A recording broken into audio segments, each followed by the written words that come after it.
Imagine walking alone through a silent forest, leaves cracking under your feet, the fog swallowing the path ahead, and between the trees, something too tall, too thin, too still, a faceless figure, always watching.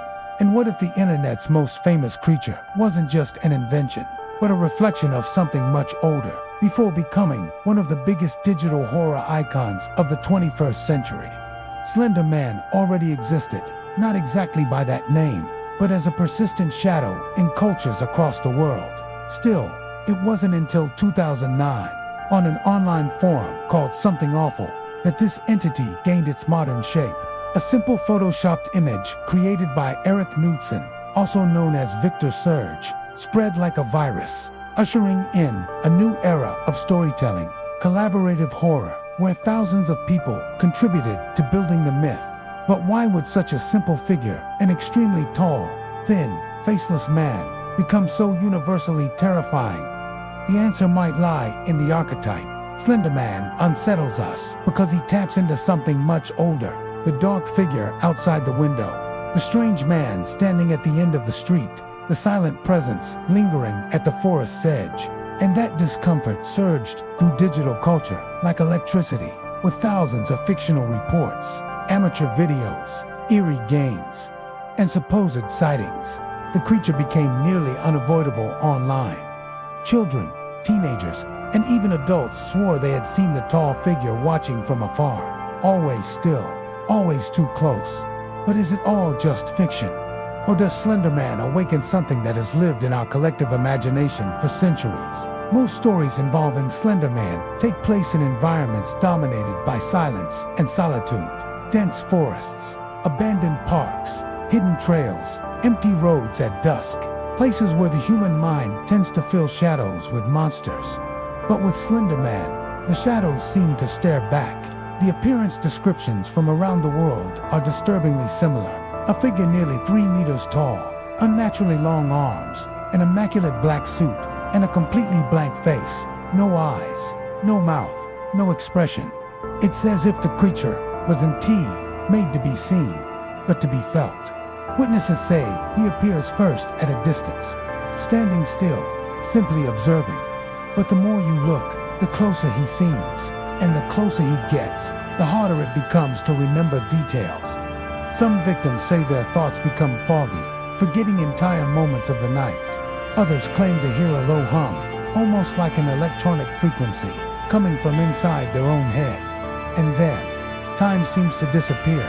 The presence, they say, Slender Man doesn't need to run. He simply appears where you least expect, behind a tree, in the fogged-up glass of a window, at the end of a dark hallway. And there's a chilling pattern. Sightings usually begin with small coincidences. Dead birds near the door, soft noises in the yard at night, the feeling of being watched in empty places. Then come the dreams. Repeating dreams where a tall shadow approaches slowly, always closer than before, until one day it appears while you're awake.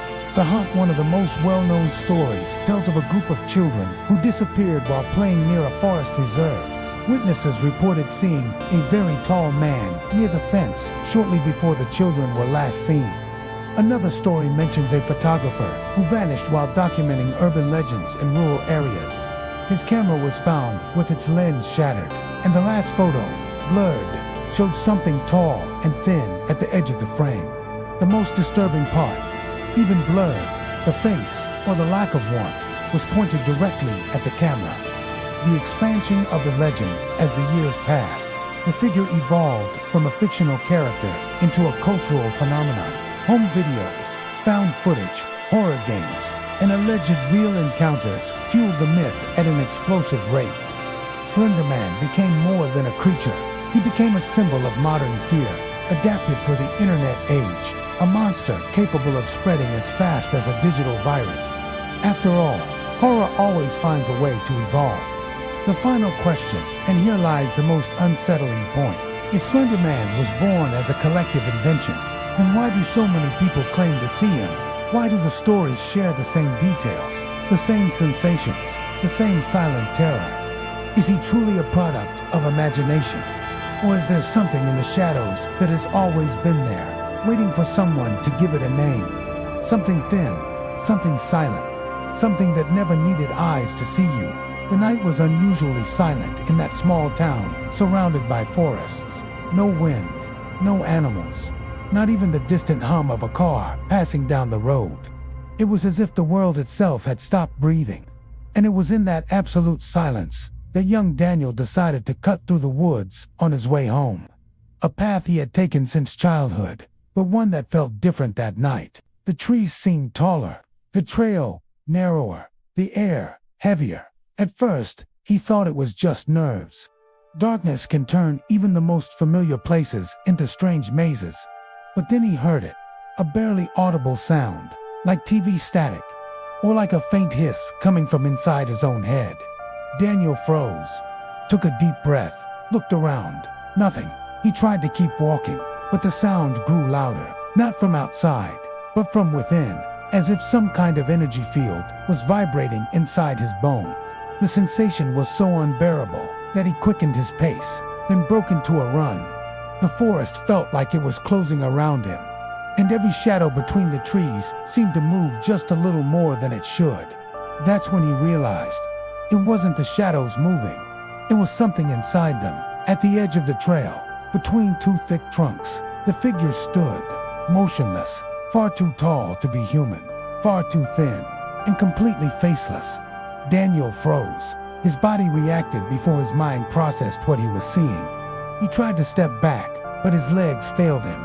It felt as if the air around him had become heavier, thicker, impossible to breathe properly. The figure didn't approach. It just watched, and that was worse than any attack. The silence became unbearable. Daniel's eyes watered, not from emotion, but from a strange pressure behind his forehead, as if something was trying to scramble his thoughts, ripping through his memories. Flashes hit him, his childhood, his home, his school, appearing and disappearing as though being forcibly pulled from his mind. Slender Man didn't need to speak. He didn't need to move. His presence alone was enough to break the mind of anyone who stared too long. Desperate, Daniel looked away, and in that instant, he saw something even more terrifying. The figure was closer. The figure was closer. A step. Whoa, he couldn't tell. But the distance had shortened in a way that defied reality, as if the world were collapsing between them. He ran without looking back, tripping over roots, scratching his arms on branches, the static shrieking in his skull like it would explode. White flashes burst in his vision, like someone snapping photos with an invisible camera. Each flash illuminated a fragment of the creature in places where it shouldn't be. Ahead of him, beside him, between the trees, always still, always watching. When he finally saw the streetlights, Daniel collapsed to his knees, gasping, nearly vomiting. The lights flickered, distorted, and the static still rang like an echo. He turned back. The forest was empty, but the silence was still wrong. Daniel staggered home, locked every door, and tried calling someone, anyone. But his scrambled mind couldn't remember a single number. The only thing he remembered clearly was the faceless face of the creature. He didn't sleep that night, and even after the static finally faded, something remained. A constant feeling of being watched, as if the figure was still there, just outside his vision, waiting for him to look too long. A few days later, Daniel disappeared. His house was untouched, the front door left open, the phone lying on the floor, and on the living room wall, a long mark, like vertical scratches, that no expert could explain. Daniel's story is just one among dozens, maybe hundreds, circulating online, some openly fictional, others described with such precise detail that it's hard to dismiss completely. Slender Man may have been born from digital creation, but the fear he inspires is much older than any internet forum. He represents something our mind recognizes instantly, even before we understand why. The silent presence that watches without eyes. Maybe that's why so many cultures around the world have similar legends. Tall, elongated figures, forest dwellers, spirits that stalk children, faceless entities that approach when the mind is vulnerable. Maybe Slender Man is just a modern version of something that has always existed. a shape evolving alongside human communication. Because, in the end, what is a monster if not an idea that refuses to die?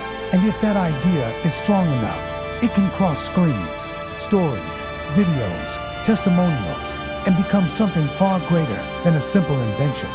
So I ask you, when you walk alone at night, when you pass near the woods, when you feel eyes on you, is it just your imagination, or is there something tall and silent, waiting in the shadows, waiting for you to look too long?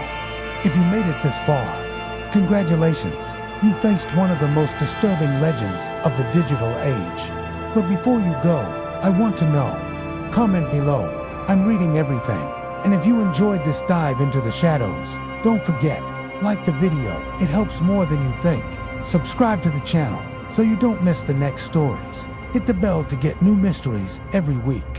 Share this with someone brave enough to walk in the forest at night. On Urban Secrets, something is always watching. The real question is, can you see it before it's too late?